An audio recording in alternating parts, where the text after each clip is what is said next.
ನನ್ನ ಹೆಸರು ಅಶ್ವಿನಿ. ನಾನು ಇಂದಿನ ಕಥೆಯಲ್ಲಿ ನಿಮಗೆ ಹಂಚಿಕೊಳ್ಳುತ್ತಿರುವುದು ಕೇವಲ ಒಂದು ಕುಟುಂಬದ ಕಹಿ ನೆನಪುಗಳನ್ನಲ್ಲ, ಬದಲಾಗಿ ವಿಧಿಯಾಟ ಮತ್ತು ಕರ್ಮದ ನ್ಯಾಯ ಹೇಗೆ ಕೆಲಸ ಮಾಡುತ್ತದೆ ಎಂಬುದಕ್ಕೆ ಸಾಕ್ಷಿಯಾಗಿ ನಿಲ್ಲುವ ನನ್ನ ಬದುಕಿನ ಒಂದು ಅತಿದೊಡ್ಡ ಪಾಠವನ್ನು. ಅಂದು ಆ ಮದುವೆಯ ಮಂಟಪ ಬೆಳಕಿನಿಂದ ಜಗಮಗಿಸುತ್ತಿತ್ತು. ಮೇಲ್ಛಾವಣಿಯಿಂದ ನೇತಾಡುತ್ತಿದ್ದ ಬೃಹತ್ ಸ್ಫಟಿಕದ ಝೂಮರ್ನ ಬೆಳಕು ಪ್ರತಿ ವಸ್ತುವಿನ ಮೇಲೂ ಬಿದ್ದು ಕಣ್ಣು ಕುಕ್ಕುವಂತೆ ಮಾಡುತ್ತಿತ್ತು. ಎಲ್ಲೆಲ್ಲೂ ಮಲ್ಲಿಗೆ ಹೂವಿನ ಘಮ, ದುಬಾರಿ ರೇಷ್ಮೆ ಸೀರೆಗಳ ಸದ್ದು, ಚಮಚಗಳು ತಟ್ಟೆಗೆ ತಾಗಿ ಬರುವ ಲೋಹದ ಸದ್ದು ಮತ್ತು ಅತಿಥಿಗಳ ನಗು ಕೇಳಿಸುತ್ತಿತ್ತು. ವಾತಾವರಣವು ಹೊರನೋಟಕ್ಕೆ ಅತ್ಯಂತ ಸಂತೋಷದಿಂದ ಕೂಡಿದಂತೆ ಭಾಸವಾಗುತ್ತಿತ್ತು, ಆದರೆ ಆ ಸುಂದರವಾದ ನಗುವಿನ ಹಿಂದಿನ ಕತ್ತಲಲ್ಲಿ ನಾನು ನರಳುತ್ತಾ ನಿಂತಿದ್ದೆ. ನನ್ನ ಚಿಕ್ಕಮ್ಮ ಶಾರದಾ ಮತ್ತು ಅವರ ಮಗಳು ಕಾವ್ಯ ಈ ಮನೆಯಲ್ಲಿ ಅವರದೇ ದರ್ಬಾರು. ಇಡೀ ಕುಟುಂಬವೇ ಅವರ ಕಪಿಮುಷ್ಟಿಯಲ್ಲಿತ್ತು. ಅಂದು ಕಾವ್ಯಳ ಮದುವೆಯ ಸಂಭ್ರಮದ ಸಿದ್ಧತೆ ಬೆಳಗಿನಿಂದಲೇ ಜೋರಾಗಿತ್ತು. ಇಡೀ ದಿನ ನಾನು ಆ ಮನೆಯ ಕೆಲಸದಾಳಿನಂತೆ ದುಡಿದಿದ್ದೆ. ಹೊಟ್ಟೆ ಹಸಿವು, ಮೈ ಕೈ ನೋವು, ಆಯಾಸ ಎಲ್ಲವನ್ನೂ ಬದಿಗೊತ್ತಿ ಅವರ ಪ್ರತಿಯೊಂದು ಆಜ್ಞೆಯನ್ನು ಪಾಲಿಸುತ್ತಿದ್ದೆ. ಆದರೆ ನನ್ನ ಆ ಶ್ರಮಕ್ಕೆ ಸಿಗುತ್ತಿದ್ದ ಪ್ರತಿಫಲ ಕೇವಲ ನಿಂದನೆ, ಅಪಮಾನ ಮತ್ತು ತಿರಸ್ಕಾರ ಮಾತ್ರ. ಸಂಜೆಯಾಗುತ್ತಿದ್ದಂತೆ ಮದುವೆಯ ಮಂಟಪದಲ್ಲಿ ಅತಿಥಿಗಳ ದಟ್ಟಣೆ ಹೆಚ್ಚಾಯಿತು. ಹಾಲಿನ ಅಂಚಿನಲ್ಲಿ ನಿಂತು ನಾನು ಸ್ವಲ್ಪ ನೀರು ಕುಡಿಯುತ್ತಿದ್ದಾಗ ಅಚಾನಕ್ಕಾಗಿ ಕೈಯಲ್ಲಿದ್ದ ಒಂದು ಗ್ಲಾಸ್ ಜಾರಿ ಕೆಳಗೆ ಬಿದ್ದು ಒಡೆಯಿತು. ಆ ಸದ್ದು ಇಡೀ ಹಾಲ್ನಲ್ಲಿದ್ದ ನೂರಾರು ಜನರ ಗಮನ ಸೆಳೆಯಿತು. ಆ ಸದ್ದು ಕೇಳಿದೊಡನೆ ಶಾರದಾ ಅತ್ತೆ ಹಾವಿನಂತೆ ನನ್ನತ್ತ ಹರಿದು ಬಂದರು. ಅವರ ಮುಖದಲ್ಲಿನ ಸಿಟ್ಟು ಮಿತಿಮೀರಿತ್ತು. ನೆರೆದಿದ್ದ ನೂರಾರು ಅತಿಥಿಗಳ ಮುಂದೆ ನನ್ನನ್ನು ಕೀಳಾಗಿ ಕಾಣಿಸುವ, ಅವಮಾನಿಸುವ ಯಾವುದೇ ಅವಕಾಶವನ್ನು ಅವರು ಬಿಡುತ್ತಿರಲಿಲ್ಲ. ನೀನು ಯೋಗ್ಯಳಲ್ಲದ ಅಸಮರ್ಥೆ. ನಿನಗೆ ಸರಿಯಾಗಿ ನಿಲ್ಲಲು ಬರುವುದಿಲ್ಲವೇ? ಇಲ್ಲಿ ಬಂದು ತಮಾಷೆ ಮಾಡುತ್ತಿದ್ದೀಯಾ ಎಂದು ಅರಚುತ್ತಾ ಕೈಯಲ್ಲಿದ್ದ ಬ್ಯಾಗನ್ನು ಬಿಸಾಡಿ ಸಾರ್ವಜನಿಕವಾಗಿ ನನ್ನ ಕೆನ್ನೆಗೆ ಬಾರಿಸಲು ಕೈಯೆತ್ತಿದರು. ಆ ಕ್ಷಣದಲ್ಲಿ ನನ್ನ ಸುತ್ತಲೂ ನೂರಾರು ಜನರಿದ್ದರೂ ನಾನು ಸಂಪೂರ್ಣವಾಗಿ ಒಂಟಿಯಾಗಿದ್ದೆ. ನನ್ನ ಕಣ್ಣುಗಳಲ್ಲಿ ನೀರು ಜಾರುತ್ತಿತ್ತು. ಅವಮಾನದ ಜ್ವಾಲೆ ನನ್ನ ಎದೆಯನ್ನು ಸುಡುತ್ತಿತ್ತು. ನನ್ನ ಆತ್ಮಗೌರವ ಅಂದು ಅಕ್ಷರಶಃ ಚಿಂದಿಚಿಂದಿಯಾಗುತ್ತಿತ್ತು. ಶಾರದಾ ಅವರ ಕೈ ನನ್ನ ಕೆನ್ನೆಯನ್ನು ತಾಕಲು ಇನ್ನೇನು ಕೆಲವೇ ಇಂಚುಗಳ ಅಂತರವಿತ್ತು. ಜನರು ಪಿಸುಗುಟ್ಟುತ್ತಾ ನನ್ನನ್ನು ನೋಡುತ್ತಿದ್ದ ರೀತಿ ನನ್ನ ಆತ್ಮವನ್ನು ಕ್ಷಣಕ್ಷಣಕ್ಕೂ ಕೊಲ್ಲುತ್ತಿತ್ತು. ನಾನು ಮೌನವಾಗಿದ್ದೆ, ಏಕೆಂದರೆ ನನ್ನ ಮಾತಿಗೆ ಅಲ್ಲಿ ಬೆಲೆಯಿರಲಿಲ್ಲ. ಆದರೆ ಆ ಅವಮಾನದ ಪರಾಕಾಷ್ಠೆಯ ಕ್ಷಣದಲ್ಲೇ ನನ್ನ ಬದುಕಿನ ದಿಕ್ಕನ್ನೇ ಬದಲಿಸಬಲ್ಲ ಒಂದು ಅನಿರೀಕ್ಷಿತ ಘಟನೆ ಸಂಭವಿಸಲಿತ್ತು. ಆ ಕೈ ನನ್ನ ಕೆನ್ನೆಯನ್ನು ತಾಕುವುದಕ್ಕೂ ಮುನ್ನವೇ ಇಡೀ ಮಂಟಪದ ವಾತಾವರಣವನ್ನೇ ಸ್ತಬ್ಧಗೊಳಿಸುವಂತಹ ಒಂದು ಧ್ವನಿ ಕೇಳಿಬರಲಿದ್ದು, ಅದು ನನ್ನ ಕಣ್ಣೀರಿಗೆ ಸಾಕ್ಷಿಯಾಗುವುದರ ಜೊತೆಗೆ ಅಂದು ತಲೆ ಎತ್ತಿ ಮೆರೆಯುತ್ತಿದ್ದವರ ಅಹಂಕಾರಕ್ಕೆ ಇತಿಶ್ರೀ ಹಾಡಲಿದೆ ಎಂದು ನನಗೆ ಅರಿವಿರಲಿಲ್ಲ. ಆ ಕ್ಷಣದಲ್ಲಿ ಶಾರದಾ ಅವರ ಕೈ ನನ್ನ ಕೆನ್ನೆಯನ್ನು ಸ್ಪರ್ಶಿಸುವುದಕ್ಕೂ ಮುನ್ನವೇ ಇಡೀ ಮಂಟಪದ ಗಾಳಿಯೇ ಸ್ತಬ್ಧವಾದಂತಾಯಿತು. ನನ್ನ ಕಣ್ಣುಗಳು ಅತಿಯಾದ ಭಯ, ಅವಮಾನ ಮತ್ತು ನೋವಿನಿಂದ ಮುಚ್ಚಿದ್ದವು. ಆ ಕೈ ನನ್ನ ಮುಖಕ್ಕೆ ಅಪ್ಪಳಿಸುತ್ತದೆ ಎಂದು ನಾನು ಸಾವನ್ನಪ್ಪಿದಷ್ಟು ಭಯದಲ್ಲಿ ಕಾಯುತ್ತಿದ್ದೆ. ಆದರೆ ಸೆಕೆಂಡುಗಳು ಕಳೆದರೂ ಆ ನೋವು ಉಂಟಾಗಲಿಲ್ಲ. ಬದಲಾಗಿ ಶಾರದಾ ಅವರ ಉಸಿರಾಟದ ವೇಗದಲ್ಲಿ ಬದಲಾವಣೆಯಾಯಿತು. ಅವರು ತಮ್ಮ ಕೈಯನ್ನು ಹಿಂತೆಗೆದುಕೊಳ್ಳಲು ವಿಫಲರಾದರು ಎಂದು ನನಗೆ ಅರಿವಾಯಿತು. ನಾನು ನಿಧಾನವಾಗಿ ನನ್ನ ಕಣ್ಣುಗಳನ್ನು ತೆರೆದು ನೋಡಿದೆ. ಅಲ್ಲಿ ಕಂಡ ದೃಶ್ಯ ನನ್ನನ್ನು ದಂಗುಬಡಿಸಿತು. ನನ್ನ ಇಡೀ ಜಗತ್ತನ್ನೇ ಅಲುಗಾಡಿಸುವಂತಹ ಘಟನೆಯೊಂದು ನನ್ನ ಕಣ್ಣೆದುರೇ ನಡೆಯುತ್ತಿತ್ತು. ಶಾರದಾ ಅವರ ಮಣಿಕಟ್ಟನ್ನು ಯಾರೋ ಬಲವಾಗಿ ಹಿಡಿದುಕೊಂಡಿದ್ದರು. ಅದು ಸಾಗರ್ ಅವರ ಕೈ. ಆ ಭವ್ಯವಾದ ನೂರಾರು ಜನ ಅತಿಥಿಗಳು ತುಂಬಿದ್ದ ಮಂಟಪದಲ್ಲಿ ಈಗ ಸ್ಮಶಾನ ಮೌನ ಆವರಿಸಿತ್ತು. ಸಾಗರ್ ಅವರ ಮುಖದಲ್ಲಿ ಯಾವುದೇ ನಗುವಿರಲಿಲ್ಲ. ಬದಲಾಗಿ ಅಚಲವಾದ ಗಂಭೀರತೆ, ನ್ಯಾಯನಿಷ್ಠೆ ಮತ್ತು ಒಂದು ರೀತಿಯ ಉಗ್ರ ಪ್ರತಿಭಟನೆ ಎದ್ದು ಕಾಣುತ್ತಿತ್ತು. ಶಾರದಾ ಅವರು ಆ ಹಿಡಿತದಿಂದ ತಮ್ಮ ಕೈಯನ್ನು ಬಿಡಿಸಿಕೊಳ್ಳಲು ಪ್ರಯತ್ನಿಸುತ್ತಿದ್ದರು. ಆದರೆ ಸಾಗರ್ ಅವರ ಹಿಡಿತ ಬಂಡೆಯಂತೆ ಗಟ್ಟಿಯಾಗಿತ್ತು. ಅದರಲ್ಲಿ ಅಲುಗಾಡದಂತಹ ದೃಢತೆ ಇತ್ತು. ಸುತ್ತಲೂ ಇದ್ದ ಜನರೆಲ್ಲರೂ ಕಲ್ಲುಬೊಂಬೆಗಳಂತೆ ನಿಂತಿದ್ದರು. ಯಾರೂ ಮಾತನಾಡುತ್ತಿರಲಿಲ್ಲ. ಯಾರದೋ ಅಳುಕು ಧ್ವನಿ ಕೇಳಿಸಿದರೂ ಅದು ಮೌನದಲ್ಲಿ ಕರಗಿ ಹೋಗುತ್ತಿತ್ತು.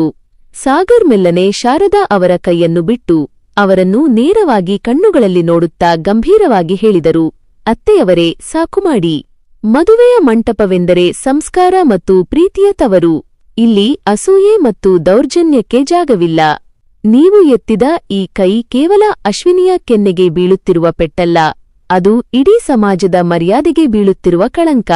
ಅವರ ಧ್ವನಿಯಲ್ಲಿ ಮೈಕಿಲ್ಲದಿದ್ದರೂ ಅದು ಹಾಲ್ನ ಪ್ರತಿಯೊಂದು ಮೂಲೆಯನ್ನೂ ತಲುಪುತ್ತಿತ್ತು. ಆ ಧ್ವನಿಯ ತೀವ್ರತೆ ಎಂತಹವರನ್ನೂ ಅಲುಗಾಡಿಸುವಂತಿತ್ತು. ಶಾರದಾ ಅವರ ಮುಖದಲ್ಲಿನ ಸಿಟ್ಟು ಮರೆಯಾಗಿ ಅಲ್ಲಿ ಆಘಾತ ಮತ್ತು ತೀವ್ರ ಅವಮಾನ ಎದ್ದು ಕಾಣುತ್ತಿತ್ತು. ಕಾವ್ಯಳ ಮುಖದಲ್ಲಿನ ಹಠದ ಭಾವ ಕರಗಿ ಆಕೆಯ ಬಣ್ಣವೇ ಮಾಸಿದಂತಾಗಿತ್ತು. ಸಾಗರ್ ಅಲ್ಲಿಗೆ ನಿಲ್ಲಲಿಲ್ಲ. ಅವರು ನನ್ನ ಕಡೆಗೆ ಒಂದು ಕ್ಷಣ ನೋಡಿ ಮತ್ತೆ ಎಲ್ಲರಿಗೂ ಕೇಳುವಂತೆ ಘೋಷಿಸಿದರು, ಈ ಮನೆಯಲ್ಲಿ ನಡೆಯುತ್ತಿರುವ ಅನ್ಯಾಯವನ್ನು ನಾನು ಇಂದಲ್ಲದಿದ್ದರು ಎಂದೋ ಗಮನಿಸುತ್ತಿದ್ದೆ. ಆದರೆ ಇಂದು ನೀವು ಮಿತಿಮೀರಿದ್ದೀರಿ. ನೀವು ಯಾರನ್ನೂ ಕೀಳಾಗಿ ಕಾಣುತ್ತಿದ್ದೀರೋ ಅವರು ಕೇವಲ ಕೆಲಸದಾಳಲ್ಲ, ಈ ಮನೆಯ ಅಡಿಪಾಯ. ಅವರ ಕಣ್ಣೀರಿನ ಮೇಲೆ ಕಟ್ಟುವುದು ಯಾವ ಸಂಸಾರವೂ ಸುಖವಾಗಿರಲಾರದು. ಇನ್ನು ಮುಂದೆ ನೀವು ಕೈ ಎತ್ತಿದರೆ ನನ್ನ ತಾಳ್ಮೆಯ ಪರೀಕ್ಷೆ ಮುಗಿಯಿತು ಎಂದೇ ಅರ್ಥ. ಸತ್ಯ ಹೇಳಬೇಕೆಂದರೆ ಮಾನವೀಯತೆ ಇಲ್ಲದ ಮನೆಯ ಬಾಗಿಲನ್ನು ತುಳಿಯುವ ಯಾವುದೇ ಅಗತ್ಯತೆ ನನಗಿಲ್ಲ. ಈ ಮದುವೆ ಇಲ್ಲಿಗೇ ನಿಲ್ಲುತ್ತದೆ. ಒಂದು ವೇಳೆ ಅನ್ಯಾಯಕ್ಕೆ ನಾನು ಮೌನಸಾಕ್ಷಿಯಾಗಬೇಕೆಂದರೆ. ಆ ಮಾತುಗಳು ಸಿಡಿಲಾಗಿ ಅಪ್ಪಳಿಸಿದವು. ಸಾಗರ್ ಅವರ ಈ ಅನಿರೀಕ್ಷಿತ ಪ್ರತಿಭಟನೆ ಶಾರದಾ ಅವರಿಗೆ ಕೇವಲ ಸಾರ್ವಜನಿಕ ಅವಮಾನವಾಗಿರಲಿಲ್ಲ, ಅದು ಅವರ ಇಡೀ ಅಹಂಕಾರದ ಅಡಿಪಾಯದ ಮೇಲೆ ಬಿದ್ದ ದೊಡ್ಡ ಪೆಟ್ಟು. ನೆರೆದಿದ್ದ ಅತಿಥಿಗಳೆಲ್ಲರೂ ಅತ್ತ ಕಡೆ ಸಾಗರ್, ಇತ್ತ ಕಡೆ ಶಾರದಾ ಅವರನ್ನು ಬೆರಗುಗಣ್ಣಿನಿಂದ ನೋಡುತ್ತಿದ್ದರು. ಅಶ್ವಿನಿ ಎಂಬ ಅಸಹಾಯಕ ಹುಡುಗಿಯ ಪರವಾಗಿ ಒಬ್ಬವರ ನಿಂತಿದ್ದು ಎಲ್ಲರಿಗೂ ಆಶ್ಚರ್ಯಕರವಾಗಿತ್ತು. ನಾನು ವಿಸ್ಮಯದಿಂದ ಸಾಗರ್ ಅವರನ್ನೇ ನೋಡುತ್ತಿದ್ದೆ. ಇಷ್ಟು ದಿನ ನನಗೆ ಅನ್ಯಾಯವಾದಾಗಲೆಲ್ಲ ಮೌನವಾಗಿದ್ದ ಜಗತ್ತು ಇಂದು ಸಾಗರ್ ಅವರ ಮೂಲಕ ನನಗೆ ರಕ್ಷಣೆ ನೀಡುತ್ತಿತ್ತು. ಆದರೆ ಆ ಕ್ಷಣದ ತೀವ್ರತೆ ನನಗೆ ಅರ್ಥವಾಗುತ್ತಿತ್ತು. ಇದು ಕೇವಲ ಆ ರಾತ್ರಿಯ ಘಟನೆಯಲ್ಲ, ಇದು ನನ್ನ ಹಣೆಬರಹವನ್ನೇ ಬದಲಿಸಬಲ್ಲ ಒಂದು ಮಹಾಯುದ್ಧದ ಆರಂಭವಾಗಿತ್ತು. ಸಾಗರ್ ಅವರ ಆ ಘೋಷಣೆಯ ನಂತರ ಆ ಹಾಲ್ನಲ್ಲಿ ಅಕ್ಷರಶಃ ಉಸಿರುಗಟ್ಟುವ ವಾತಾವರಣ ಉಂಟಾಗಿತ್ತು. ಆ ಮಾತಿನ ತೂಕವನ್ನು ತಡೆದುಕೊಳ್ಳುವ ಶಕ್ತಿ ಯಾರಿಗೂ ಇರಲಿಲ್ಲ. ಆ ಅದ್ದೂರಿ ಮಂಟಪದಲ್ಲಿನ ಸಾವಿರಾರು ಬಲ್ಬ್ಗಳ ಬೆಳಕು ಈಗ ಶಾರದಾ ಮತ್ತು ಕಾವ್ಯಳ ಮೇಲಿದ್ದ ಅವಮಾನದ ಕತ್ತಲೆಯನ್ನು ಇನ್ನಷ್ಟು ಸ್ಪಷ್ಟವಾಗಿ ತೋರಿಸುತ್ತಿತ್ತು. ಅವರು ಇಷ್ಟು ದಿನ ತಮಗೆ ಬೇಕಾದಂತೆ ಎಲ್ಲರನ್ನೂ ನಡೆಸಿಕೊಳ್ಳುತ್ತಿದ್ದರು, ಇಂದು ಅದೇ ಸಮಾಜದ ಎದುರು ತಲೆ ತಗ್ಗಿಸಿ ನಿಂತಿದ್ದರು. ಶಾರದಾ ಅವರ ಕೈ ನಡುಗುತ್ತಿತ್ತು.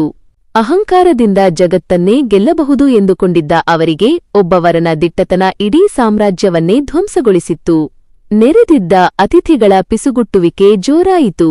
ವರನೇ ಹೀಗೆ ಹೇಳುತ್ತಿದ್ದರೆ ಅಲ್ಲಿ ಏನೋ ದೊಡ್ಡ ಅನ್ಯಾಯವೇ ನಡೆಯುತ್ತಿದೆ ಎಂಬ ಮಾತುಗಳು ಗುಂಪು ಗುಂಪಾಗಿ ಕೇಳಿಬರುತ್ತಿದ್ದವು.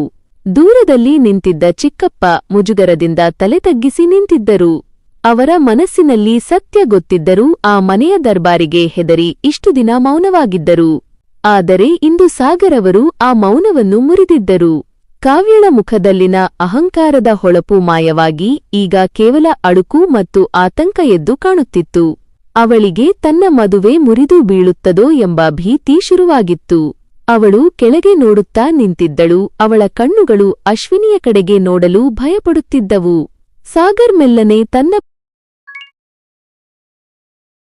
ಪೀಠವನ್ನು ತೆಗೆದು ಗಂಭೀರವಾಗಿ ನನ್ನ ಕಡೆಗೆ ನೋಡಿ, ಅಶ್ವಿನಿ, ಕಣ್ಣೀರು ಒರೆಸಿಕೋ. ಅನ್ಯಾಯದ ವಿರುದ್ಧ ಹೋರಾಡುವವರು ಕಣ್ಣೀರು ಹಾಕಬಾರದು, ಬದಲಾಗಿ ಧೈರ್ಯದಿಂದ ತಲೆ ಎತ್ತಿ ಬದುಕಬೇಕು ಎಂದರು. ಆ ಒಂದು ಮಾತು ನನ್ನ ಪಾಲಿಗೆ ದೈವಿಕ ಸಂದೇಶದಂತಾಗಿತ್ತು. ಅಲ್ಲಿಯವರೆಗೆ ನಾನು ಕೇವಲ ಒಂದು ನಿರ್ಜೀವ ವಸ್ತುವಿನಂತೆ ಇದ್ದೆ. ಆದರೆ ಸಾಗರ್ ಅವರ ಆ ಬೆಂಬಲ ನನ್ನಲ್ಲಿ ಹೊಸದೊಂದು ಚೈತನ್ಯವನ್ನು ತುಂಬಿತು. ಶಾರದಾ ಅತ್ತೆ ಏನೂ ಮಾತನಾಡಲಾಗದೆ ತಮ್ಮ ಹತ್ತಿರದಲ್ಲಿದ್ದ ಜನರ ಕಡೆಗೆ ನೋಡಿ ಸಹಾಯಕ್ಕಾಗಿ ಹುಡುಕಿದರು, ಆದರೆ ಯಾರೂ ಮುಂದೆ ಬರಲಿಲ್ಲ. ಅವರ ದರ್ಬಾರು ಅಂದು ಅಳಿದು ಹೋಗಿತ್ತು.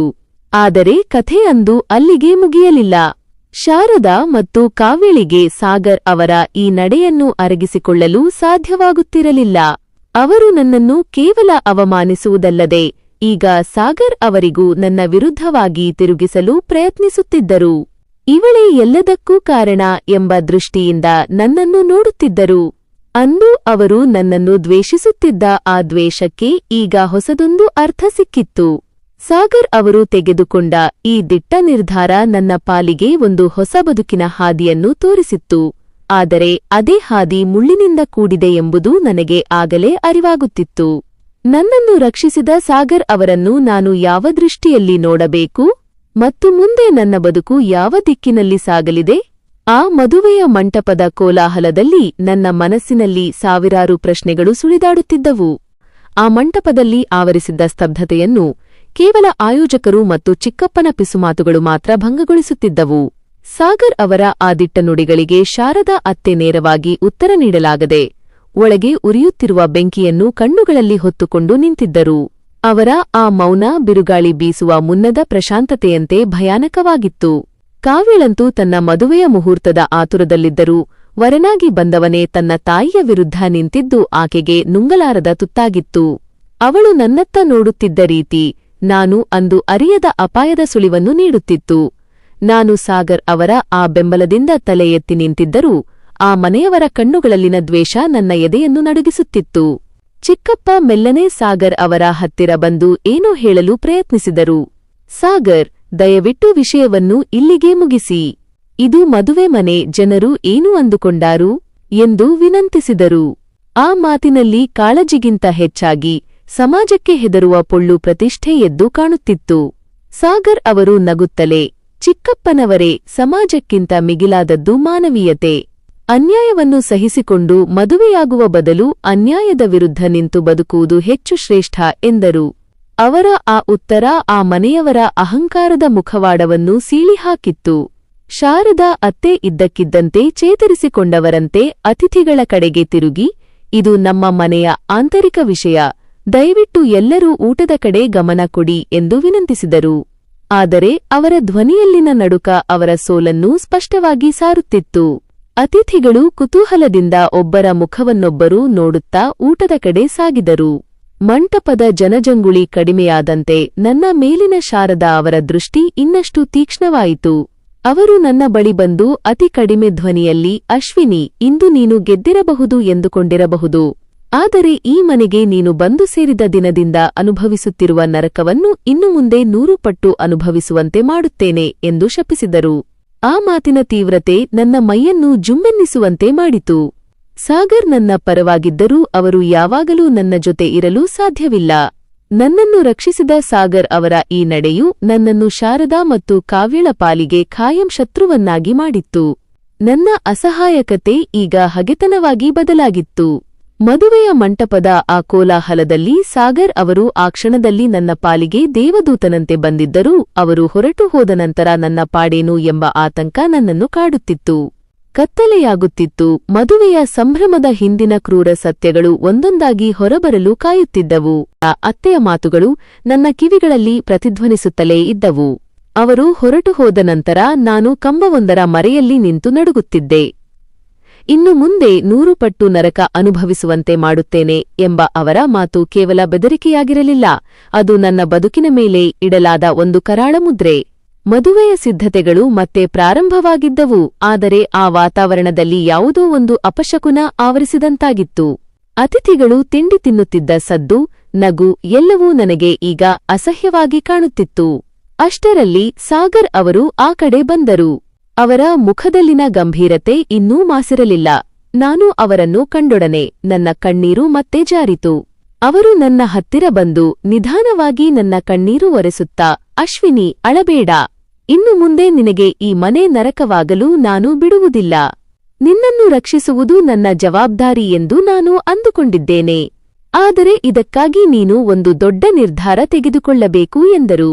ಆ ಮಾತು ನನ್ನ ಹೃದಯದಲ್ಲಿ ಭರವಸೆಯ ಕಿಡಿ ಹೊತ್ತಿಸಿತು. ಸಾಗರ್, ನಾನು ಏನು ಮಾಡಬೇಕು? ಈ ಮನೆಯಲ್ಲಿ ನನ್ನನ್ನು ಪ್ರೀತಿಸುವವರು ಯಾರೂ ಇಲ್ಲ, ಆದರೆ ಇವರ ದಬ್ಬಾಳಿಕೆಯಿಂದ ನಾನು ಹೇಗೆ ಪಾರಾಗಲಿ ಎಂದು ಅಳುತ್ತಲೇ ಕೇಳಿದೆ. ಸಾಗರ್ ಸ್ವಲ್ಪ ಹೊತ್ತು ಮೌನವಾಗಿದ್ದರು. ನಂತರ, ನಿನ್ನನ್ನು ಈ ಮನೆಯಿಂದ ದೂರ ಒಂದು ಹೊಸ ಬದುಕಿನತ್ತ ಕೊಂಡೊಯ್ಯಲು ನಾನು ಸಿದ್ಧನಿದ್ದೇನೆ. ಆದರೆ ನೀನು ಇಲ್ಲಿನ ಎಲ್ಲವನ್ನೂ ತ್ಯಜಿಸಿ ನನ್ನ ಜೊತೆ ಬರಬೇಕು. ಇವರು ನಿನಗೆ ನೀಡುತ್ತಿರುವ ನೋವು, ಅವಮಾನ ಮತ್ತು ನರಕದಿಂದ ನಿನ್ನನ್ನು ಪಾರು ಮಾಡುವುದು ನನ್ನ ಕರ್ತವ್ಯ. ಅಶ್ವಿನಿ, ನೀನು ನನ್ನ ಕೈ ಹಿಡಿಯಲು ಸಿದ್ಧಳಿದ್ದರೆ ನಾವಿಬ್ಬರೂ ಈ ಕ್ಷಣವೇ ಈ ಮಂಟಪದಿಂದ ಹೊರಡೋಣ. ಆದರೆ ನೆನಪಿಡು, ಇದು ನಿನ್ನ ಇಡೀ ಜೀವನದ ದೊಡ್ಡ ತಿರುವು ಎಂದರು. ಸಾಗರ್ ಅವರ ಆ ಪ್ರಸ್ತಾಪ ನನ್ನನ್ನು ಅಚ್ಚರಿಗೊಳಿಸಿತು. ಕೇವಲ ಕೆಲವೇ ನಿಮಿಷಗಳ ಹಿಂದೆ ಅನಾಥಳಾಗಿದ್ದ ನನಗೆ ಇಂದು ಇಡೀ ಜಗತ್ತನ್ನೇ ಎದುರು ಹಾಕಿಕೊಂಡು ನನ್ನ ಪರವಾಗಿ ನಿಂತಿದ್ದ ವ್ಯಕ್ತಿ ಕೈ ಹಿಡಿಯಲು ಕೇಳುತ್ತಿದ್ದಾರೆ. ಆದರೆ ನಾನು ಅಂದುಕೊಂಡಷ್ಟು ಸುಲಭವಾಗಿತ್ತೆ? ಶಾರದಾ ಮತ್ತು ಕಾವ್ಯ ನನ್ನನ್ನು ಸುಮ್ಮನೆ ಬಿಡುತ್ತಾರೆಯೇ? ಸಾಗರ್ ಅವರ ಈ ನಿರ್ಧಾರದಿಂದಾಗಿ ಅವರ ಮದುವೆಯ ಬಾಂಧವ್ಯ ಅಥವಾ ಆ ಕುಟುಂಬದ ಮರ್ಯಾದೆ ಏನಾಗಬಹುದು? ನನ್ನ ಮನಸ್ಸಿನಲ್ಲಿ ಸಾವಿರಾರು ಸಂಶಯಗಳು, ಆದರೆ ಸಾಗರ್ ಅವರ ಕಣ್ಣುಗಳಲ್ಲಿನ ದೃಢತೆ ನನಗೆ ಧೈರ್ಯ ನೀಡುತ್ತಿತ್ತು. ನಾನು ಒಂದು ನಿರ್ಧಾರಕ್ಕೆ ಬಂದೆ. ಈ ನರಕದಲ್ಲಿ ಉಸಿರುಗಟ್ಟಿ ಸಾಯುವುದಕ್ಕಿಂತ ಸಾಗರ್ ಅವರೊಂದಿಗೆ ಹೋಗಿ ಹೊಸ ಜೀವನ ಆರಂಭಿಸುವುದೇ ಲೇಸು. ನಾನು ನಿಧಾನವಾಗಿ ತಲೆಯಾಡಿಸಿದೆ. ಸಾಗರ್ ಅವರ ಮುಖದಲ್ಲಿ ಒಂದು ಸಣ್ಣ ನಗುವಿನ ಸುಳಿವು ಮೂಡಿತು. ಆದರೆ ಮಂಟಪದ ಇನ್ನೊಂದು ಮೂಲೆಯಿಂದ ಕಾವ್ಯ ನಮ್ಮಿಬ್ಬರನ್ನೂ ತೀಕ್ಷ್ಣವಾಗಿ ಗಮನಿಸುತ್ತಿರುವುದು ನನ್ನ ಗಮನಕ್ಕೆ ಬಂದಿರಲಿಲ್ಲ. ಸಾಗರ್ ಅವರ ನಿರ್ಧಾರಕ್ಕೆ ನಾನು ತಲೆದೂಗಿದ ಕ್ಷಣ ಮಂಟಪದ ಆ ಕೋಲಾಹಲದ ನಡುವೆಯೂ ನನಗೆ ಒಂದು ರೀತಿಯ ನಿಶ್ಶಬ್ದತೆ ಆವರಿಸಿದಂತಾಯಿತು. ಆದರೆ ನನ್ನ ಆ ಸಮ್ಮತಿಯ ಹಿಂದೆ ಅಡಗಿದ್ದ ಅಪಾಯದ ಅರಿವು ನನಗೆ ಇರಲಿಲ್ಲ. ಸಾಗರ್ ನನ್ನ ಕೈಯನ್ನು ಮೆಲ್ಲನೆ ಹಿಡಿದು, ನಾವು ಮಂಟಪದ ಹಿಂದಿನ ದ್ವಾರದಿಂದ ಹೊರಗೆ ಹೋಗೋಣ, ಯಾರಿಗೂ ಸಂಶಯ ಬರದಂತೆ ವೇಗವಾಗಿ ನಡೆಯು ಎಂದು ಸೂಚಿಸಿದರು. ನಾವು ಹೊರಡಲು ಸಿದ್ಧರಾಗುತ್ತಿದ್ದಂತೆಯೇ ಮಂಟಪದ ಒಂದು ಬದಿಯಿಂದ ಕಾವ್ಯ ತೀಕ್ಷ್ಣವಾದ ದೃಷ್ಟಿಯಿಂದ ನಮ್ಮನ್ನೇ ನೋಡುತ್ತಿರುವುದು ನನ್ನ ಕಣ್ಣಿಗೆ ಬಿತ್ತು. ಅವಳ ಮುಖದಲ್ಲಿನ ಹಠವು ಈಗ ಭಯಾನಕವಾದ ಸೇಡಿನ ರೂಪ ಪಡೆದಿತ್ತು. ಅವಳು ನೇರವಾಗಿ ತನ್ನ ತಾಯಿ ಶಾರದಾಳ ಕಡೆಗೆ ಓಡಿದಳು. ನಾವು ವೇಗವಾಗಿ ಹಿಂದಿನ ದ್ವಾರದ ಕಡೆಗೆ ಹೆಜ್ಜೆ ಹಾಕುತ್ತಿದ್ದೆವು. ಎದೆಯ ಬಡಿತ ಜೋರಾಗಿತ್ತು. ಪ್ರತಿ ಹೆಜ್ಜೆಯೂ ಒಂದು ಹೊಸ ಸಾಹಸದಂತೆ ಭಾಸವಾಗುತ್ತಿತ್ತು. ಆದರೆ ನಾವು ದ್ವಾರ ತಲುಪುವಷ್ಟರಲ್ಲಿ ಅನಿರೀಕ್ಷಿತವಾಗಿ ಶಾರದಾ ಮತ್ತು ಕಾವ್ಯ ನಮ್ಮ ಹಾದಿಯನ್ನು ತಡೆದು ನಿಂತರು. ಶಾರದಾ ಅವರ ಮುಖದಲ್ಲಿ ಅಂದು ಕಂಡ ಸಿಟ್ಟು ಮಾಯವಾಗಿ ಈಗ ಒಂದು ವಿಚಿತ್ರವಾದ ನಗು ಇತ್ತು. ಎಲ್ಲಿಗೆ ಹೊರಟಿರಿ? ಅಶ್ವಿನಿ, ನೀನು ಈ ಮನೆಯನ್ನು ಬಿಟ್ಟು ಹೋಗಲು ಸಾಧ್ಯವೇ ಇಲ್ಲ. ನೀನು ಈ ಮನೆಯ ಕೆಲಸದವಳು. ನಿನ್ನನ್ನು ಬಿಟ್ಟು ಹೋಗಲು ನಾನು ಬಿಡುವುದಿಲ್ಲ ಎಂದು ಕಾವ್ಯ ಅಹಂಕಾರದಿಂದ ನುಡಿದಳು. ಸಾಗರ್ ಅವರು ನನ್ನನ್ನು ತಮ್ಮ ಹಿಂದೆ ನಿಲ್ಲಿಸಿಕೊಂಡು, ಇವಳು ನಿಮಗೆ ಕೆಲಸದವಳಲ್ಲ, ಇವಳು ಸ್ವತಂತ್ರಳಾದ ವ್ಯಕ್ತಿ. ಇವಳ ಬದುಕಿನ ಮೇಲೆ ನಿಮಗೆ ಯಾವುದೇ ಅಧಿಕಾರವಿಲ್ಲ ಎಂದು ಗಟ್ಟಿಯಾಗಿ ನುಡಿದರು. ಆದರೆ ಶಾರದಾ ಅವರು, ನೋಡೋಣ, ಇವಳು ಹೇಗೆ ಹೋಗುತ್ತಾಳೋ. ಮರ್ಯಾದೆ ಉಳಿಸಿಕೊಳ್ಳಬೇಕಾದರೆ ಸುಮ್ಮನೆ ಒಳಗೆ ಬಾ ಅಶ್ವಿನಿ, ಇಲ್ಲದಿದ್ದರೆ ಇಲ್ಲಿ ನಡೆಯುವ ಅವಮಾನಕ್ಕೆ ನೀನೇ ಹೊಣೆ ಎಂದು ಬೆದರಿಸಿದರು. ಪರಿಸ್ಥಿತಿ ಕೈಮೀರುತ್ತಿತ್ತು. ನಾವು ಮುಂದಕ್ಕೆ ಹೋಗಲು ಸಾಧ್ಯವಾಗದ ಸ್ಥಿತಿ. ಕಾವ್ಯ ತನ್ನ ಫೋನ್ ತೆಗೆದು ಯಾರನ್ನೋ ಕರೆ ಮಾಡಲು ಶುರು ಮಾಡಿದಳು. ಅವಳ ಆ ಚಟುವಟಿಕೆ ನನಗೆ ಯಾವುದೋ ದೊಡ್ಡ ಸಂಚಿನ ಮುನ್ಸೂಚನೆ ನೀಡುತ್ತಿತ್ತು. ಸಾಗರ್ ಅವರು ಇನ್ನು ತಡ ಮಾಡುವುದು ಸರಿಯಲ್ಲ ಎಂದು ನಿರ್ಧರಿಸಿ ನನ್ನ ಕೈ ಹಿಡಿದು ಬಲವಂತವಾಗಿಯೇ ಆಚೆಗೆ ನುಗ್ಗಲು ಪ್ರಯತ್ನಿಸಿದರು. ಮಂಟಪದ ಒಳಗಿನಿಂದ ಕೆಲವು ಮಂದಿ ನಮ್ಮತ್ತ ಓಡಿ ಬರುತ್ತಿರುವುದು ಕಂಡಿತು. ಅದು ಆ ಕುಟುಂಬದವರು ಕಳಿಸಿದ ಆಳುಗಳೆಂದು ನನಗೆ ಅರ್ಥವಾಯಿತು. ನಮ್ಮಿಬ್ಬರ ನಡುವೆ ಈಗ ಒಂದು ದೊಡ್ಡ ಯುದ್ಧವೇ ನಡೆಯುವ ಲಕ್ಷಣವಿತ್ತು. ಕತ್ತಲೆಯಾಗುತ್ತಿತ್ತು. ಮದುವೆಯ ಮನೆಯ ಸಂಭ್ರಮದ ಹಿಂದಿನ ಕ್ರೂರ ಮುಖಗಳು ಒಂದೊಂದಾಗಿ ತೆರೆದುಕೊಳ್ಳುತ್ತಿದ್ದವು. ನಾನು ಸಾಗರ್ ಅವರನ್ನು ಬಿಗಿಯಾಗಿ ಹಿಡಿದುಕೊಂಡೆ. ಒಂದು ಕಡೆ ಸಾಗರ್ ಅವರ ಧೈರ್ಯ, ಇನ್ನೊಂದು ಕಡೆ ಶಾರದಾ ಮತ್ತು ಕಾವ್ಯಳ ಕ್ರೂರ ಸೇಡು. ಆ ರಾತ್ರಿಯ ಮೌನದಲ್ಲಿ ನಮ್ಮ ಬದುಕಿನ ದಾರಿ ಬದಲಾಗುತ್ತಿತ್ತು. ನಾವು ಆಚೆಗೆ ಹೆಜ್ಜೆ ಇಟ್ಟರೆ ಸಾಕು, ಆದರೆ ನಮ್ಮನ್ನು ಸುತ್ತುವರಿದಿದ್ದ ಮನುಷ್ಯರ ದೃಶ್ಯ ನನ್ನನ್ನು ಭೀತಿಗೊಳಿಸುತ್ತಿತ್ತು. ಆ ಕ್ಷಣದಲ್ಲಿ ನಾವು ಗೆಲ್ಲುತ್ತೇವೋ ಅಥವಾ ಶಾರದಾ ಅವರ ಸೇಡಿಗೆ ಬಲಿಯಾಗುತ್ತೇವೋ ಎಂಬುದು ದೇವರಿಗೇ ಗೊತ್ತು. ನಮ್ಮನ್ನು ಸುತ್ತುವರೆದಿದ್ದ ಆ ಮನುಷ್ಯರ ಮುಖಗಳಲ್ಲಿ ಕ್ರೌರ್ಯ ಎದ್ದು ಕಾಣುತ್ತಿತ್ತು. ಶಾರದಾ ಅತ್ತೆ ಕೈ ಸನ್ನೆ ಮಾಡುತ್ತಿದ್ದಂತೆ ಅವರು ನಮ್ಮತ್ತ ಧಾವಿಸುತ್ತಿದ್ದರು. ಸಾಗರ್ ನನ್ನ ಕೈಯನ್ನು ಇನ್ನಷ್ಟು ಬಿಗಿಯಾಗಿ ಹಿಡಿದುಕೊಂಡು, ಅಶ್ವಿನಿ, ಹೆದರಬೇಡ, ನಾನು ಹೇಳಿದ ಕಡೆಗೆ ಮಾತ್ರ ನೋಡು, ಓಡು ಎಂದು ಅಬ್ಬರಿಸಿದರು. ನಾವು ಆಚೆಗೆ ಹೋಗುವ ದಾರಿಯಲ್ಲಿ ಇದ್ದ ಸಣ್ಣ ಗೋಡೆಯನ್ನು ಹಾರಿ ಕತ್ತಲೆಯೇ ಆವರಿಸಿದ್ದ ಹಿಂಭಾಗದ ತೋಟದ ಕಡೆಗೆ ನುಗ್ಗಿಬಿಟ್ಟೆವು. ಆ ಕ್ಷಣದಲ್ಲಿ ನಮ್ಮ ಹಿಂದಿನಿಂದ ಕೇಳಿಬರುತ್ತಿದ್ದ ಕೂಗುಗಳು, ಬೈಗುಳಗಳು ಮತ್ತು ನಮ್ಮನ್ನು ಹಿಡಿಯಲು ಓಡಿ ಬರುತ್ತಿದ್ದವರ ಪಾದಗಳ ಸದ್ದು ನನ್ನ ಎದೆಯನ್ನು ಕಂಪಿಸುವಂತೆ ಮಾಡುತ್ತಿತ್ತು. ನಾವು ಕಾಲು ಬಂದ ಕಡೆ ಓಡುತ್ತಿದ್ದೆವು. ಕತ್ತಲಲ್ಲಿ ಪೊದೆಗಳು ನಮ್ಮ ಮೈಯನ್ನು ಗೀಚುತ್ತಿದ್ದವು. ಆದರೆ ಆ ನೋವಿನ ಅರಿವು ನಮಗಿರಲಿಲ್ಲ. ಪ್ರಾಣ ಉಳಿಸಿಕೊಳ್ಳುವುದೇ ನಮ್ಮ ಏಕೈಕ ಗುರಿಯಾಗಿತ್ತು. ಸ್ವಲ್ಪ ದೂರ ಹೋಗುತ್ತಿದ್ದಂತೆ ರಸ್ತೆಯ ಬದಿಯಲ್ಲಿ ನಿಲ್ಲಿಸಿದ್ದ ಸಾಗರ್ ಅವರ ಕಾರು ನಮಗೆ ಕಾಣಿಸಿತು. ಅವರು ತಡ ಮಾಡದೆ ರಿಮೋಟ್ ಒತ್ತಿ ಬಾಗಿಲು ತೆಗೆದರು. ನಾವು ಕಾರಿನೊಳಗೆ ಕುಳಿತು ಎಂಜಿನ್ ಸ್ಟಾರ್ಟ್ ಮಾಡುವಷ್ಟರಲ್ಲಿ ಆಳುಗಳು ತೋಟದ ಹಾದಿಯವರೆಗೆ ಬಂದುಬಿಟ್ಟಿದ್ದರು. ಕಾರು ವೇಗವಾಗಿ ರಸ್ತೆಯ ಮೇಲೆ ಹರಿಯಿತು. ನಾನು ಹಿಂತಿರುಗಿ ನೋಡಿದಾಗ ಆ ಮಂಟಪದ ಬೆಳಕು ಮಂಜಿನಂತೆ ಮರೆಯಾಗುತ್ತಿತ್ತು. ನನ್ನ ಇಡೀ ಜೀವನ, ಅಲ್ಲಿನ ಕಹಿ ನೆನಪುಗಳು, ನನ್ನ ಅಸಹಾಯಕತೆ ಎಲ್ಲವನ್ನೂ ಆ ರಾತ್ರಿಯ ಕತ್ತಲೆಯಲ್ಲಿ ಬಿಟ್ಟು ಬರುತ್ತಿದ್ದೆ. ಸಾಗರ್ ಕಾರನ್ನು ಅತ್ಯಂತ ವೇಗವಾಗಿ ಚಲಾಯಿಸುತ್ತಿದ್ದರು. ಅವರು ಆಗಾಗ ಮಿರರ್ನಲ್ಲಿ ನೋಡುತ್ತಾ ನಮ್ಮನ್ನು ಯಾರಾದರೂ ಹಿಂಬಾಲಿಸುತ್ತಿದ್ದಾರೆಯೇ ಎಂದು ಗಮನಿಸುತ್ತಿದ್ದರು. ನಾನು ಇನ್ನೂ ನಡುಗುತ್ತಲೇ ಇದ್ದೆ. ಅಶ್ವಿನಿ, ಅಂದು ನಿನ್ನನ್ನು ತುಳಿಯಲು ಬಂದ ಕೈಗಳು ಇಂದು ನಿನ್ನನ್ನು ಮುಟ್ಟಲು ಹೆದರುತ್ತಿವೆ ಎಂದು ಸಾಗರ್ ಕಾರನ್ನು ಚಲಾಯಿಸುತ್ತಲೇ ನುಡಿದರು. ಆ ಮಾತು ನನ್ನಲ್ಲಿ ಒಂದು ವಿಚಿತ್ರವಾದ ನಿರಾಳತೆಯನ್ನು ಉಂಟುಮಾಡಿತು. ನಾನು ಸಾಗರ್ ಅವರ ಕಡೆಗೆ ನೋಡಿದೆ. ಒಬ್ಬ ಅಪರಿಚಿತನಾಗಿ ಬಂದು ನನ್ನ ಜೀವರಕ್ಷಕನಾಗಿ ನಿಂತಿದ್ದ ಅವರ ಈ ಉಪಕಾರವನ್ನು ನಾನು ಹೇಗೆ ತೀರಿಸಲಿ? ಆದರೆ ನನ್ನ ಮನಸ್ಸಿನಲ್ಲಿ ಇನ್ನೂ ಒಂದು ಭಯವಿತ್ತು.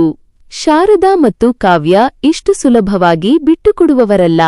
ಅವರ ಸೇಡಿನ ಜ್ವಾಲೆ ಎಲ್ಲಿಯವರೆಗೆ ನಮ್ಮನ್ನು ಬೆನ್ನಟ್ಟಬಹುದು? ಸಾಗರ್ ಅವರ ಈ ಸಾಹಸದಿಂದಾಗಿ ಅವರ ಕುಟುಂಬಕ್ಕೂ ತೊಂದರೆಯಾಗಬಹುದೇ? ಕಾರಿನ ಒಳಗಿನ ಆ ಶಾಂತತೆಯಲ್ಲಿ ನನ್ನ ಯೋಚನೆಗಳು ಸುಳಿಯುತ್ತಲೇ ಇದ್ದವು. ನಾವು ನಗರದ ಗಡಿಯನ್ನು ದಾಟುತ್ತಿದ್ದಂತೆ ನಾನು ಒಂದು ಹೊಸ ಭರವಸೆಯೊಂದಿಗೆ ಕಿಟಕಿಯಿಂದ ಹೊರಗೆ ನೋಡಿದೆ. ಮಳೆ ಹನಿಗಳು ಗಾಜಿನ ಮೇಲೆ ಬೀಳುತ್ತಿದ್ದವು. ಅದು ನನ್ನ ಇಷ್ಟು ದಿನದ ಕಣ್ಣೀರನ್ನು ತೊಳೆದು ಹೊಸ ಬದುಕಿನ ಶುಭಾರಂಭಕ್ಕೆ ಮುನ್ನುಡಿ ಬರೆಯುತ್ತಿರುವಂತೆ ಭಾಸವಾಯಿತು. ನಾವು ಎಲ್ಲಿಗೆ ಹೋಗುತ್ತಿದ್ದೆವು ಎಂಬುದು ಸದ್ಯಕ್ಕೆ ಮುಖ್ಯವಾಗಿರಲಿಲ್ಲ. ಮುಖ್ಯವಾಗಿದ್ದು ನರಕದಿಂದ ಪಾರಾಗಿದ್ದೆವು ಎಂಬುದು ಮಾತ್ರ. ಕಾರು ಕತ್ತಲೆಯನ್ನು ಸೀಳಿಕೊಂಡು ವೇಗವಾಗಿ ಮುನ್ನುಗ್ಗುತ್ತಿತ್ತು. ಹೊರಗಿನ ಜಗತ್ತು ಮಂಜಿನ ತೆರೆಯ ಹಿಂದೆ ಮರೆಯಾಗುತ್ತಿತ್ತು. ಸಾಗರ್ ಕಾರನ್ನು ಒಂದು ಶಾಂತವಾದ ರಾಷ್ಟ್ರೀಯ ಹೆದ್ದಾರಿಯತ್ತ ತಿರುಗಿಸಿದರು. ಒಳಗೆ ಆವರಿಸಿದ್ದ ನಿಶ್ಶಬ್ದತೆಯನ್ನು ಭೇದಿಸುತ್ತಾ ಕಾರಿನ ಹೆಡ್ಲೈಟ್ಗಳ ಬೆಳಕು ಮುಂದೆ ಹೋಗುತ್ತಿದ್ದ ರಸ್ತೆಯನ್ನು ಮಾತ್ರವೇ ತೋರಿಸುತ್ತಿತ್ತು. ಆ ಮೌನದಲ್ಲಿ ನನ್ನ ಮನಸ್ಸಿನಲ್ಲಿದ್ದ ಸಾವಿರಾರು ಪ್ರಶ್ನೆಗಳು ಒಂದೊಂದಾಗಿ ಮೇಲೇಳುತ್ತಿದ್ದವು. ಸಾಗರ್ ಮೆಲ್ಲನೆ ಮಾತನಾಡಿದರೂ, ಅಶ್ವಿನಿ, ಈಗ ನಾವು ಸುರಕ್ಷಿತವಾಗಿದ್ದೇವೆ. ಆದರೆ ನೆನಪಿಡು, ಇದು ಕೇವಲ ನಮ್ಮ ಪಲಾಯನವಲ್ಲ, ನಿನ್ನ ಸ್ವಂತಿಕೆಯ ಅನ್ವೇಷಣೆ. ಈ ರಾತ್ರಿಯ ನಂತರ ಆ ಹಳೆಯ ಅಶ್ವಿನಿ, ಅಂದರೆ ಅಳುವ ಅಶ್ವಿನಿ ಕಣ್ಮರೆಯಾಗಿದ್ದಾಳೆ. ಇನ್ನು ಮುಂದೆ ನೀನು ನಿನ್ನದೇ ಆದ ಶಕ್ತಿಯಿಂದ, ನಿನ್ನದೇ ಆದ ಹೆಮ್ಮೆಯಿಂದ ಬದುಕಬೇಕು. ಅವರ ಈ ಮಾತುಗಳು ನನ್ನ ಎದೆಯಲ್ಲಿದ್ದ ಅತೀವ ಭಾರವನ್ನು ಒಂದೇ ಕ್ಷಣಕ್ಕೆ ಕಡಿಮೆ ಮಾಡಿದಂತಿದ್ದವು. ನನ್ನ ಆಲೋಚನೆಗಳು ಕಾರಿನ ಕಿಟಕಿಯ ಗಾಜಿನ ಮೇಲೆ ಬೀಳುತ್ತಿದ್ದ ಮಳೆಹನಿಗಳಂತೆ ಚಂಚಲವಾಗಿದ್ದವು. ನಾನು ಅವರಿಂದ ದೂರದೃಷ್ಟಿಯನ್ನು ಸರಿಸಿ ಮಸುಕಾದ ರಸ್ತೆಯನ್ನೇ ನೋಡುತ್ತಾ ಕೇಳಿದೆ, ಸಾಗರ್, ನೀವು ನನ್ನನ್ನು ಕಾಪಾಡಿದ್ದೀರಿ, ನನ್ನ ಜೀವಕ್ಕೆ ಹೊಸ ಭರವಸೆ ನೀಡಿದ್ದೀರಿ. ಆದರೆ ಮುಂದೇನು? ನಿಮ್ಮ ಕುಟುಂಬ ನಿಮ್ಮನ್ನು ಪ್ರಶ್ನಿಸುವುದಿಲ್ಲವೇ? ಶಾರದಾ ಅವರು ಸುಮ್ಮನಿರುತ್ತಾರೆಯೇ? ಅವರ ಸೇಡು ತೀರಿಸಿಕೊಳ್ಳಲು ಅವರು ಯಾವುದಕ್ಕೂ ಹೇಸುವುದಿಲ್ಲ ಎಂದು ನನಗೆ ಗೊತ್ತು. ನಿಮ್ಮ ಈ ಒಳ್ಳೆಯತನಕ್ಕೆ ನನ್ನಿಂದಾಗಿ ನಿಮ್ಮ ಕುಟುಂಬದ ಘನತೆಗೆ ಧಕ್ಕೆಯಾಗಬಹುದೇ ಎಂದು ಆತಂಕದಿಂದ ಕೇಳಿದೆ. ಸಾಗರ್ ಸಣ್ಣದಾಗಿ ನಗುತ್ತಾ, ಆದರೆ ಅವರ ದೃಷ್ಟಿ ದೃಢವಾಗಿ ರಸ್ತೆಯ ಮೇಲೆಯೇ ಇತ್ತು. ನನ್ನ ಕುಟುಂಬದವರ ಬಗ್ಗೆ ಚಿಂತಿಸಬೇಡ, ನಾನು ಎಲ್ಲವನ್ನೂ ನಿಭಾಯಿಸುತ್ತೇನೆ. ಆದರೆ ಶಾರದಾ ಅವರ ಸೇಡಿನ ಬಗ್ಗೆ ನಮಗೆ ಎಚ್ಚರ ಇರಬೇಕು. ಅವರು ಸುಮ್ಮನಿರುವುದಿಲ್ಲ ಎಂಬುದು ನನಗೂ ಗೊತ್ತು. ಸದ್ಯಕ್ಕೆ ನಾವು ನೇರವಾಗಿ ನನ್ನ ನಂಬಿಕಸ್ಥ ಸ್ನೇಹಿತನೊಬ್ಬನ ಫಾರ್ಮ್ ಹೌಸ್ಗೆ ಹೋಗುತ್ತಿದ್ದೇವೆ. ಅಲ್ಲಿ ನೀನು ಕೆಲವು ದಿನಗಳ ಕಾಲ ಶಾಂತಿಯಿಂದ ಇರಬಹುದು, ಯಾರೂ ನಿನ್ನನ್ನು ಪತ್ತೆ ಹಚ್ಚಲಾರರು ಎಂದು ಸಮಾಧಾನಿಸಿದರು. ಆ ರಾತ್ರಿ ಇಡೀ ಕಾರಿನಲ್ಲಿ ನಿದ್ದೆ ಮಾಡಲಾಗದಷ್ಟು ಆತಂಕ ಮತ್ತು ಅನಿಶ್ಚಿತತೆ ನನ್ನನ್ನು ಕಾಡುತ್ತಿತ್ತು. ಪ್ರತಿ ಬಾರಿ ಕಾರಿನ ವೇಗ ಹೆಚ್ಚಾದಾಗಲೂ ಶಾರದಾ ಅವರ ಆ ಕ್ರೂರ ಕಣ್ಣುಗಳು ನನ್ನನ್ನು ಹಿಂಬಾಲಿಸುತ್ತಿವೆಯೇನೋ ಎಂಬ ಭ್ರಮೆ ನನ್ನನ್ನು ಕಾಡುತ್ತಿತ್ತು. ಆದರೆ ಅನಿರೀಕ್ಷಿತವಾಗಿ ನನ್ನ ಬದುಕಿನಲ್ಲಿ ಮೊಟ್ಟಮೊದಲ ಬಾರಿಗೆ ನಾನು ಯಾರನ್ನೂ ಹೆದರದೆ ಉಸಿರಾಡುತ್ತಿದ್ದೆ. ಆ ಆಳವಾದ ಭಯದ ನಡುವೆಯೂ ಒಂದು ಹೊಸ ಸ್ವಾತಂತ್ರ್ಯದ ಸಿಹಿ ಇತ್ತು. ಫಾರ್ಮ್ ಹೌಸ್ ತಲುಪಿದಾಗ ನಸುಕಿನ ಜಾವವಾಗಿತ್ತು. ಸುತ್ತಲೂ ದಟ್ಟವಾದ ಮರಗಿಡಗಳು, ಹಕ್ಕಿಗಳ ಚಿಲಿಪಿಲಿ ಸದ್ದು ಮತ್ತು ತಿಳಿಯಾದ ಗಾಳಿ ನನ್ನ ಮನಸ್ಸಿನ ಭಾರವನ್ನು ಇಳಿಸಿತು. ಸಾಗರ್ ನನ್ನನ್ನು ಒಳಗೆ ಕರೆದೊಯ್ದು ಎಲ್ಲ ವ್ಯವಸ್ಥೆಗಳನ್ನು ಮಾಡಿಕೊಟ್ಟು, ಇದು ನಿನ್ನ ಹೊಸ ಬದುಕು ಅಶ್ವಿನಿ. ಇಲ್ಲಿ ನಿನ್ನನ್ನು ನೋಯಿಸುವವರೂ ಯಾರೂ ಇಲ್ಲ. ನೀನು ಇಲ್ಲಿ ನಿನ್ನ ಸ್ವಂತ ಬಲದ ಮೇಲೆ ನಿಲ್ಲಲು ಪ್ರಯತ್ನಿಸು ಎಂದರು. ಆ ಮಾತುಗಳೇ ನನ್ನ ಬದುಕಿನ ಮಂತ್ರವಾದವು. ಇಷ್ಟು ದಿನ ಬೇರೆಯವರ ಕೈಗೊಂಬೆಯಾಗಿದ್ದ ನಾನು ಈಗ ನನ್ನ ಇಚ್ಛೆಯಂತೆ ಬದುಕಲು ಸಿದ್ಧಳಾಗುತ್ತಿದ್ದೆ. ಆ ಫಾರ್ಮ್ ಹೌಸ್ನ ವಾತಾವರಣವು ಅಶ್ವಿನಿ ಎಂಬ ಹೊಸ ವ್ಯಕ್ತಿಯ ಜನನಕ್ಕೆ ಸಾಕ್ಷಿಯಾಗುತ್ತಿತ್ತು. ಆದರೆ ಆ ಸೌಕರ್ಯದ ಹಿಂದೆಯೂ ಶಾರದಾ ಅವರ ಕ್ರೂರ ನೆರಳು ನನ್ನನ್ನು ಹಿಂಬಾಲಿಸುತ್ತಿದೆ ಎಂಬ ಭಯ ನನ್ನಲ್ಲಿತ್ತು. ಸಾಗರ್ ಅವರು ಅಂದು ಅರಿಯದ ವಿಷಯವೆಂದರೆ, ಆ ರಾತ್ರಿ ಶಾರದಾ ಅವರು ಕೇವಲ ಕೈಕಟ್ಟಿ ಕುಳಿತುಕೊಳ್ಳುವವರಲ್ಲ. ಅವರು ಅಶ್ವಿನಿಯನ್ನು ಹುಡುಕಲು ಪೊಲೀಸ್ ದೂರು ಅಥವಾ ಬೇರೆ ಯಾವುದೇ ರೀತಿಯ ಕುತಂತ್ರದ ಮೊರೆ ಹೋಗುವ ಸಾಧ್ಯತೆ ಇತ್ತು. ಅವರ ಮರ್ಯಾದೆಯ ಪ್ರಶ್ನೆಯಾಗಿರುವ ಕಾವ್ಯಳ ಮದುವೆ ನಿಂತಿದ್ದು ಅದಕ್ಕೆ ಅಶ್ವಿನಿಯೇ ಕಾರಣ ಎಂದು ಅವರು ಜಗತ್ತಿಗೆ ಬಿಂಬಿಸಬಹುದಿತ್ತು. ನನ್ನ ಈ ಹೊಸ ಬದುಕು ಎಷ್ಟು ದಿನ ಸುಗಮವಾಗಿ ಸಾಗೀತು? ನಾನು ಅಲ್ಲಿ ಸುರಕ್ಷಿತವಾಗಿದ್ದೇನೆಯೇ? ಆ ಪ್ರಶ್ನೆ ಇನ್ನೂ ನನ್ನನ್ನು ಕಾಡುತ್ತಲೇ ಇತ್ತು. ಆದರೆ ಸೂರ್ಯೋದಯವಾಗುತ್ತಿದ್ದಂತೆ ನಾನು ಒಂದು ನಿರ್ಧಾರ ಮಾಡಿಕೊಂಡೆ. ಇನ್ನು ಮುಂದೆ ಓಡುವುದಿಲ್ಲ, ಹೋರಾಡುತ್ತೇನೆ. ನಾನು ಫಾರ್ಮ್ ಹೌಸ್ನಲ್ಲಿ ಇದ್ದ ಆ ಕೆಲವು ದಿನಗಳು ನನ್ನ ಬದುಕಿನ ಶಾಂತಿಯುತ ದಿನಗಳಾಗಿದ್ದವು. ಸಾಗರ್ ಆಗಾಗ ಬಂದು ನನ್ನ ಯೋಗಕ್ಷೇಮ ವಿಚಾರಿಸುತ್ತಿದ್ದರು. ಆದರೆ ನನ್ನ ಮನಸ್ಸಿನ ಮೂಲೆಯಲ್ಲಿ ಅವಿತಿಟ್ಟಿದ್ದ ಆತಂಕ ಸುಳ್ಳಾಗಲಿಲ್ಲ. ಸಾಗರ್ ಒಂದು ದಿನ ಬಹಳ ಗಂಭೀರವಾಗಿ ಫಾರ್ಮ್ ಹೌಸ್ಗೆ ಬಂದರು. ಅವರ ಮುಖದಲ್ಲಿನ ಆತಂಕವನ್ನು ನೋಡಿದಾಗ ಏನೋ ಅನಾಹುತ ನಡೆದಿದೆ ಎಂಬುದು ನನಗೆ ಅರ್ಥವಾಯಿತು. ಅಶ್ವಿನಿ, ಶಾರದಾ ಸುಮ್ಮನಿಲ್ಲ. ಅವರು ಕಾವ್ಯಳ ಮದುವೆ ಮುರಿದು ಬಿದ್ದಿದ್ದಕ್ಕೆ ನಿನ್ನನ್ನೇ ಕಾರಣ ಎಂದು ಜಗತ್ತಿಗೆ ಬಿಂಬಿಸಿ ನಿನ್ನ ವಿರುದ್ಧ ಪೊಲೀಸ್ ಠಾಣೆಯಲ್ಲಿ ಸುಳ್ಳು ದೂರು ದಾಖಲಿಸಿದ್ದಾರೆ. ಕಳ್ಳತನ ಮತ್ತು ಮರ್ಯಾದೆಗೆ ಚ್ಯುತಿ ತರುವ ಕೆಲಸ ಮಾಡಿದ್ದೀಯೆಂದು ಅವರು ಬಿಂಬಿಸುತ್ತಿದ್ದಾರೆ ಎಂದರು. ಆ ಮಾತು ಕೇಳಿ ನಾನು ಕಲ್ಲಾದೆ. ಅಂದು ನನ್ನನ್ನು ಅವಮಾನಿಸಿದವರೇ ಇಂದು ನನ್ನ ಮೇಲೆ ಇಲ್ಲಸಲ್ಲದ ಆರೋಪಗಳನ್ನು ಹೊರಿಸುತ್ತಿದ್ದಾರೆ. ಇದು ಕೇವಲ ಅವಮಾನವಲ್ಲ, ನನ್ನ ವ್ಯಕ್ತಿತ್ವವನ್ನೇ ನಾಶ ಮಾಡುವ ಸಂಚು. ಶಾರದಾ ಅತ್ತೆಯ ಅಹಂಕಾರ ಎಷ್ಟು ದೊಡ್ಡದಿದೆ ಎಂದರೆ ಅವರು ನನ್ನನ್ನು ಜೈಲಿಗೆ ಕಳುಹಿಸಿಯಾದರೂ ತಮ್ಮ ಸೇಡು ತೀರಿಸಿಕೊಳ್ಳಲು ಸಿದ್ಧರಿದ್ದಾರೆ. ಸಾಗರ್ ಮುಂದುವರಿಸಿದರು, ನನ್ನ ವಕೀಲರು ದೂರು ಹಿಂಪಡೆಯುವಂತೆ ಪ್ರಯತ್ನಿಸುತ್ತಿದ್ದಾರೆ. ಆದರೆ ಶಾರದಾ ಪ್ರಭಾವಿ ವ್ಯಕ್ತಿಗಳನ್ನು ಬಳಸುತ್ತಿದ್ದಾರೆ. ನೀನು ಇನ್ನು ಈ ಫಾರ್ಮ್ ಹೌಸ್ನಲ್ಲಿ ಸುರಕ್ಷಿತವಾಗಿರಲು ಸಾಧ್ಯವಿಲ್ಲ. ಅವರು ಇಲ್ಲಿಯೂ ನಿನ್ನನ್ನು ಹುಡುಕಬಹುದು. ಅಶ್ವಿನಿ ಎಂಬ ದೌರ್ಬಲ್ಯದ ಹುಡುಗಿ ಕಣ್ಣೀರು ಹಾಕುತ್ತಿದ್ದ ಕಾಲ ಮುಗಿದಿತ್ತು. ಈಗ ನಾನು ನನ್ನನ್ನು ಸಾಬೀತುಪಡಿಸಿಕೊಳ್ಳಬೇಕಾದ ಅನಿವಾರ್ಯತೆ ಇತ್ತು. ಸಾಗರ್ ಅವರಿಗೆ ನಾನು ದೃಢವಾಗಿ ಹೇಳಿದೆ, ಸಾಗರ್, ಇನ್ನೂ ಓಡುವುದಿಲ್ಲ. ಅವರ ಸುಳ್ಳು ಆರೋಪಗಳನ್ನು ಎದುರಿಸಲು ನಾನು ಸಿದ್ಧಳಿದ್ದೇನೆ. ನನ್ನ ಬಳಿ ಸಾಕ್ಷ್ಯಗಳಿಲ್ಲದಿರಬಹುದು, ಆದರೆ ಸತ್ಯ ನನ್ನ ಪರವಾಗಿದೆ. ನಾನು ನ್ಯಾಯಾಲಯಕ್ಕೆ ಹೋಗುತ್ತೇನೆ. ನನ್ನ ಮೇಲಿರುವ ಈ ಕಳಂಕವನ್ನು ತೊಡೆದುಹಾಕುತ್ತೇನೆ.